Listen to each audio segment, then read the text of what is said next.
Quiet, please. Quiet, please.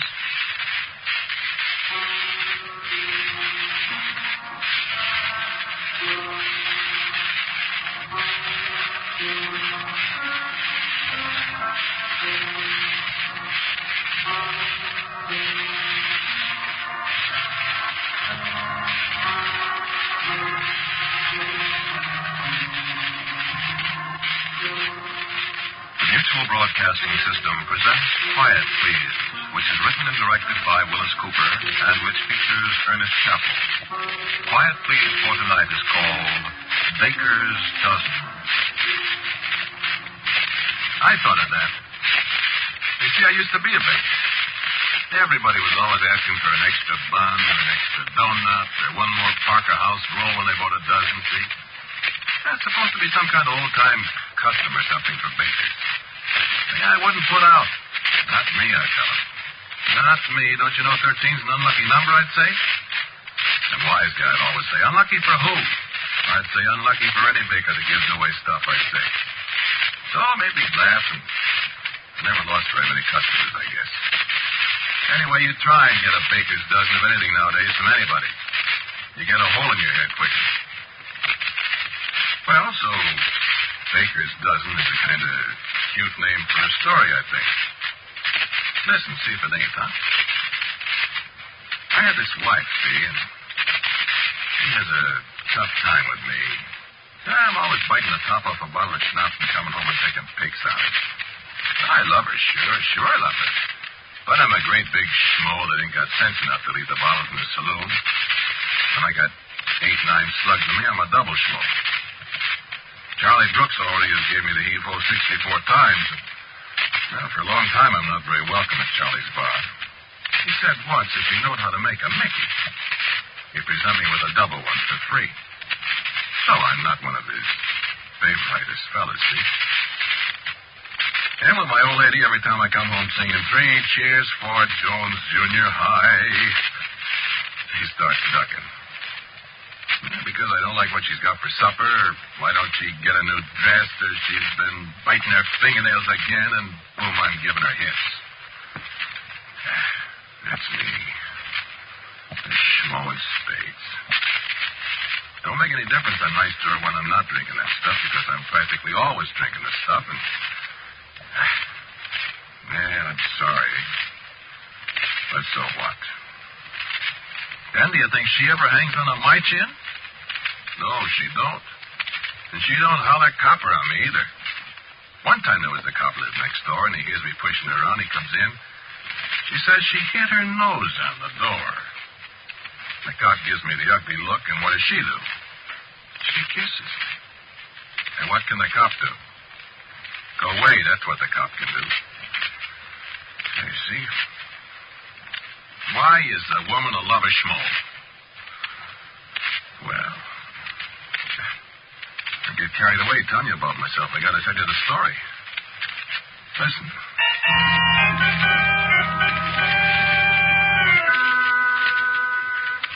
I was on this jury.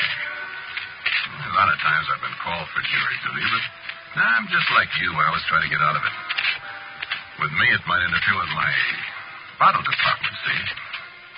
Only this time I don't put up a beef, I take it. You ever been on a jury? Well, I guess you know how it is then. Nobody pays any attention to you. You just sit there like a lug, like everybody else.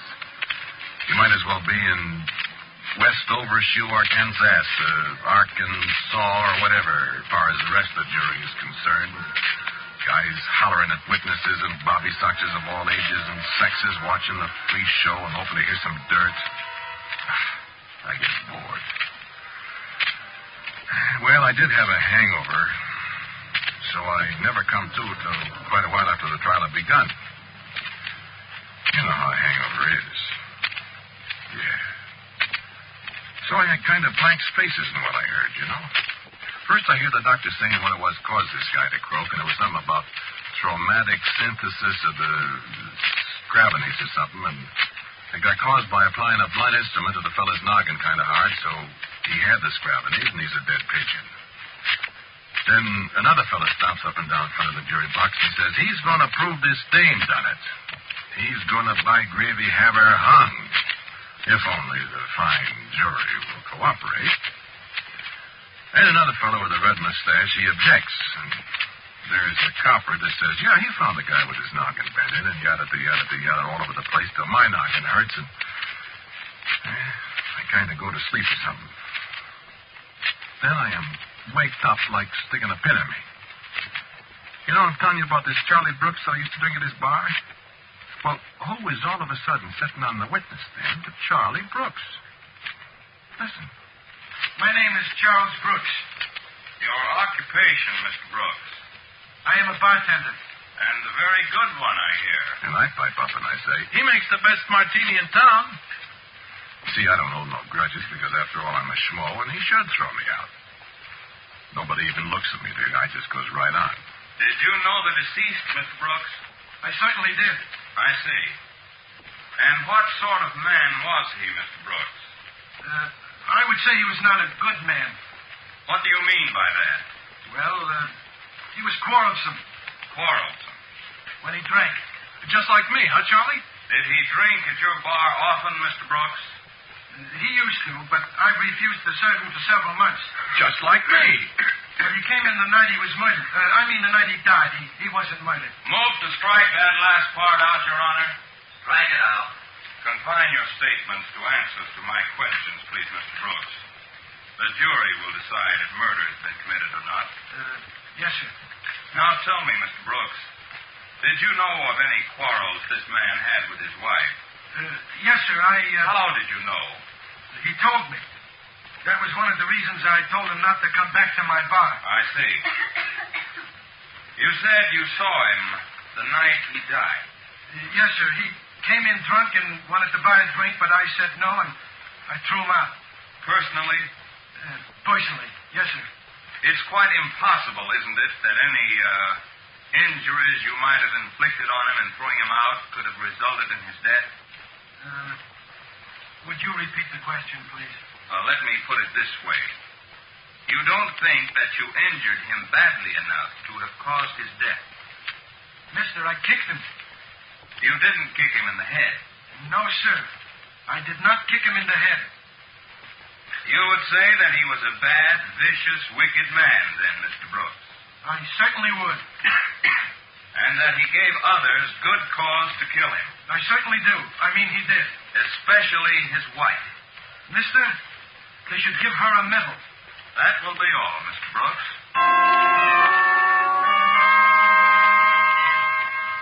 And here comes Charlie stepping out from the witness stand and walking across the floor past the jury box right in front of me. And I grin at him and I whispered, Hi, Charlie. How you doing? and you know what? He don't give me a tumble. But he couldn't help hearing me, but he don't even look at me. Well, all right. Next time you see me in your bar, Bud, you ain't going to see me. That's a fact. What you think he is, a big shot because he's a witness in the court? What is this? But that ain't the only surprise I get. Charlie Brooks. There's this copper that lived next door, like I said. Dominic Gaffigan, his name is. Your name is Dominic Gaffigan? Yeah, it is. And are you a police officer? I am. You live next door to the defendant's place of residence? I do. Have you ever been in the defendant's home? I have. On what occasion, Officer Gaffigan? It was on March 18, 1947 at 7:45 p.m. I was attracted by the sound of an altercation. What kind of sound, officer? Like a man beating his wife and her whimpering like. Go on. Well, I put out my head from the door, and the door to the defendant's apartment was open. And I looked in, and I saw the defendant running across the room, crying. And there was a rip in the waist of her dress, and she was bleeding at the nose. And what did you do? I entered the apartment. Go on. In the apartment, I saw the deceased, who was drunk at the time, and he was shouting imprecations at the defendant. What did he say? He cursed her. Very well. And what did he do? He started across the room after her, I stopped it.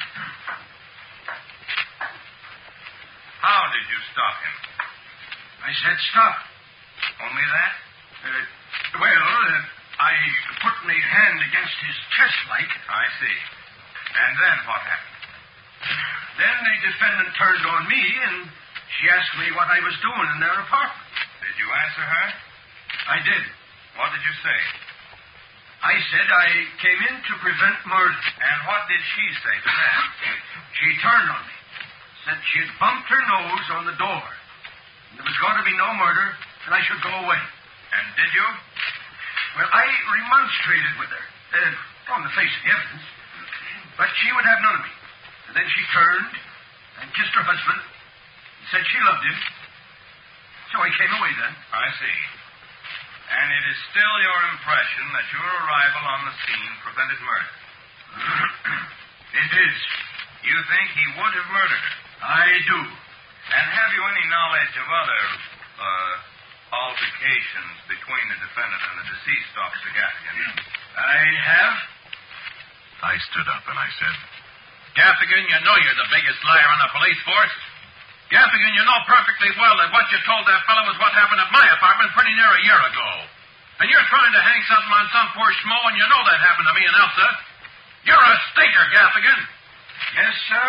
I think the woman would be perfectly justified in killing the man. you see? That's a cop for you. And I hollered out again. That Gaffigan's a liar, Judge. But nobody even looked like they heard me. Only the guy that was doing the questioning. He turned around toward the jury a minute, and he looked at us.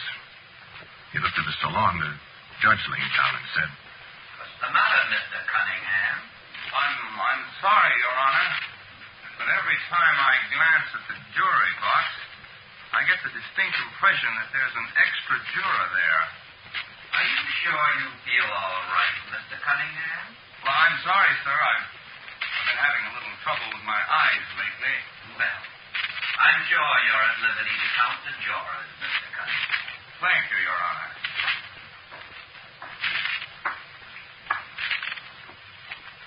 1, 2, 3, 4, 5, 6, 7, 8, 9, 10, 11, 12.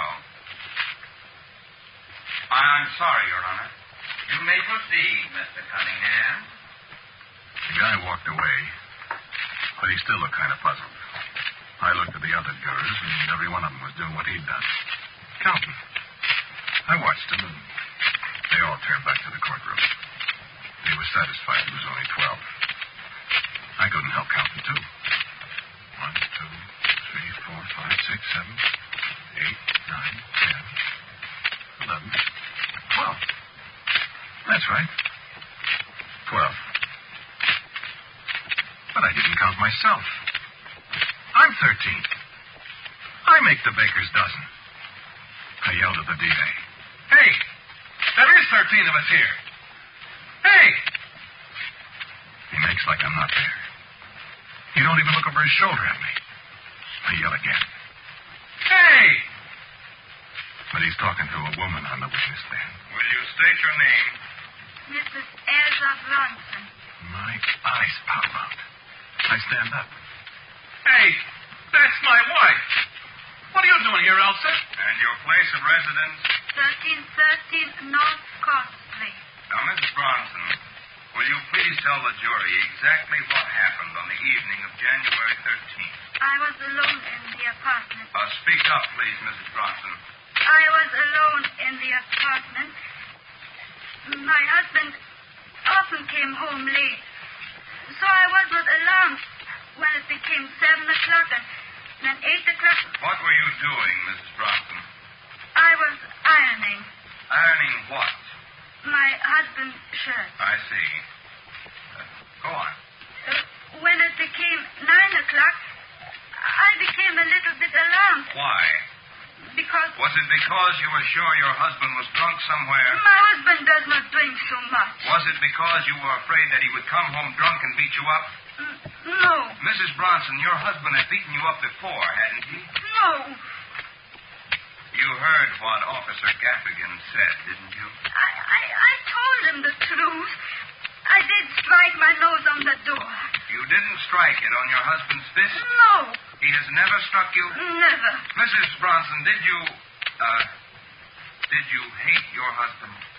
I loved my husband, sir. Even when he beat you? He did not beat me. I loved him and he loved me. I couldn't stand it any longer. I jumped up again. I said, Listen, you, what's this here all about? What are you doing with my wife? Elsa, what are they doing to you? I loved my husband. Elsa, I love you. Well, if you loved him so much, why did you kill him? What the devil are you talking about? What is this stuff? Listen to me. I'm talking to you. You hear me? I loved him. Sure, she loves me and I love her. Furthermore, I'm not going to let you make a fool of her anymore. You hear me? You loved him, so you killed him. What are you talking about? and then I got the big idea. Then I all of a sudden knew why the guy thought there was 13 of us in the jury box. And why there was. I could see it. I heard of things like that, but I didn't believe in ghost stories or whatever they are. Only I knew something now. You know what I knew. Sure. I was dead. I was a ghost. I was sitting on the jury while they was trying my wife for murdering me. Couldn't be anything else, could it? I was dead. They said I was dead. They said Elsa murdered me. You murdered your husband, Mrs. Bronson. I was ironing. I was so tired. I was so afraid. Afraid of him? Yes, I was afraid of him. He did beat you then. Why should I lie? Believe me, he was a good husband to me sometimes. It was only when I had the drink that he was bad. We had such a long time together when we were happy always. And then, once he had struck me, it was perhaps easier for him the next time.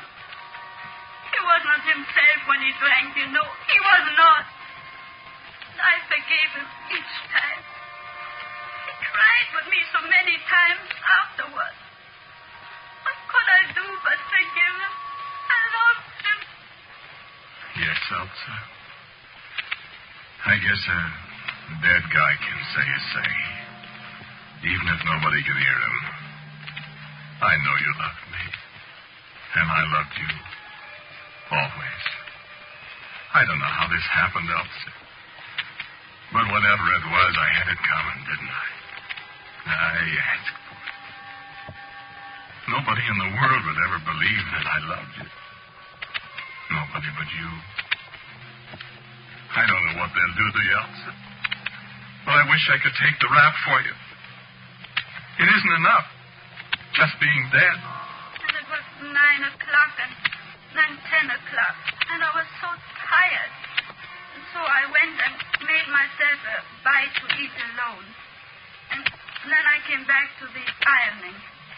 I'm afraid I'm slow at my work, but I'm very careful. And you were ironing when he came in.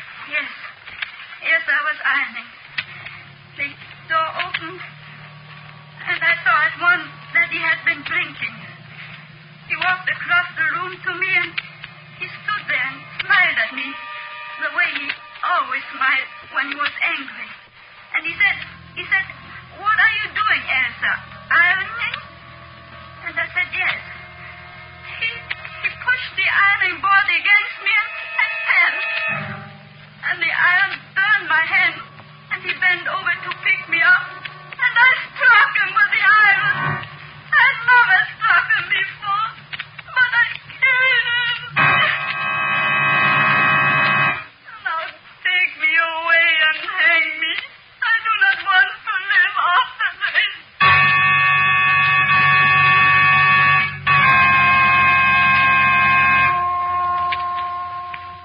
And then she got down from the witness box.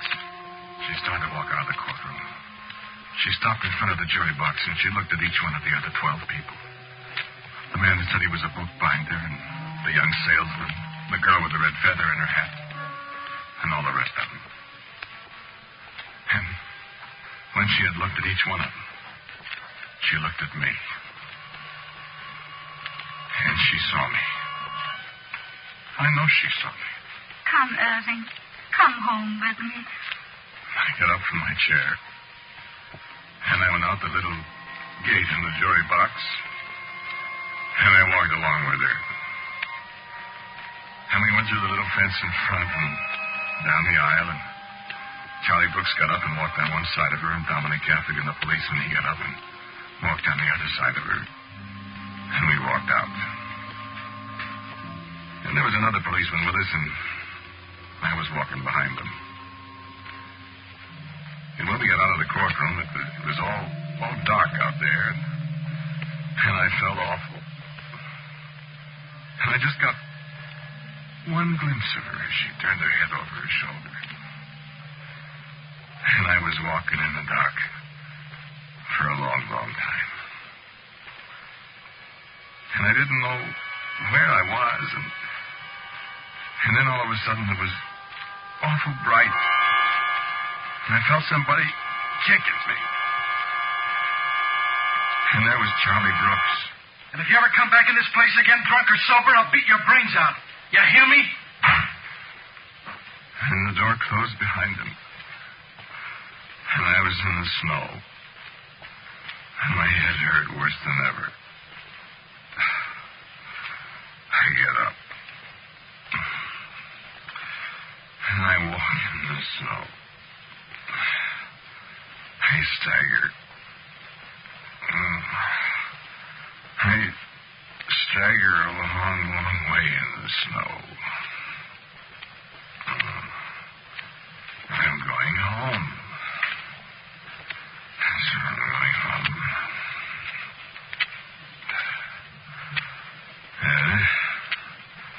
This is the house.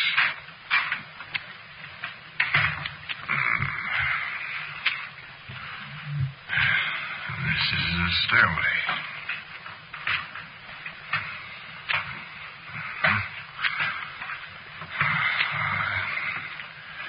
And this is the door. So, well, that's Elsa standing there alongside the ironing board. Hey, I'm not dead.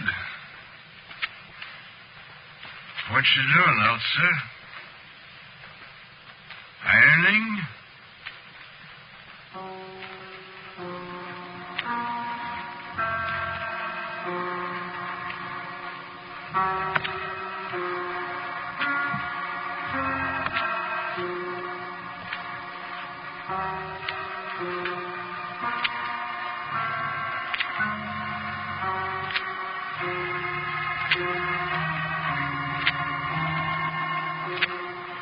You have listened to Quiet Please, which is written and directed by Willis Cooper. Irving, the man who spoke to you, was Ernest Chappell. And Elsa was Lotta Stavisky. The district attorney was Jim Bowles. Gaffigan was played by Ed Latimer. Charlie Brooks was Murray Forbes, and the judge was Harry Worth. The original music for Quiet Please is composed and played by Albert Berman. Now, for a word about next week's Quiet Please, here is our writer-director, Willis Cooper. I've got a story for you next week called The Green Light. So, until next week at the same time, I am quietly yours, Ernest Chappell. Quiet Please comes to you from New York. This is the Mutual Broadcasting System. Following station identification, you'll hear And Now.